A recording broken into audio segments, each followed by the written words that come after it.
பொதுவா இப்ப 7:30 சனியினுடைய பாதிப்பு இருக்கு. குரு 3ஆம் இடத்துலேருந்து 4ஆம் இடத்துக்கு பயிற்சியாக போறாரு. அதேமாரி பஞ்சமஸ்தானத்தில கேது இருக்காரு.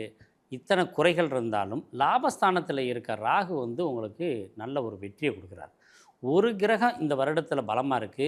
3 கோச்சார கிரகங்கள் பலகீனமா இருக்கு. மொத்தத்தில ரிசல்ட் என்ன அப்படின்னு பார்த்தீங்கன்னா, வரவுக்கும், செலவுக்கும் சரியாக இருக்கக்கூடிய ஆண்டாக இந்த வருடம் உங்களுக்கு இருக்கு. ஏன்னா தமிழ் வருட பிறப்பில கந்தாய பலன் அப்படின்றது தான் ரொம்ப முக்கியத்துவம் பெறுறது. ஆதாயம் உங்களுக்கு 5% 5 அப்படின்னு கொடுக்கப்பட்டிருக்க அளவுக்கு, விரயமும் 5ஆ இருக்கு. ஆக பெரிய கவலையெல்லாம் பட வேண்டாம்.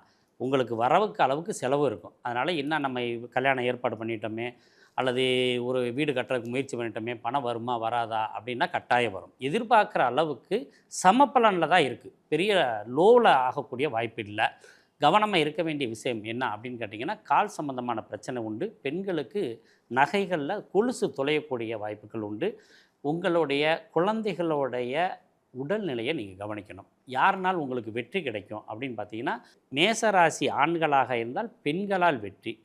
பெண்களாக இருந்தா உங்களுடைய கணவனால் உங்களுக்கு வெற்றி கிடைக்கக்கூடிய ஆண்டாக இந்த வருடம் இருக்கு. பொதுவா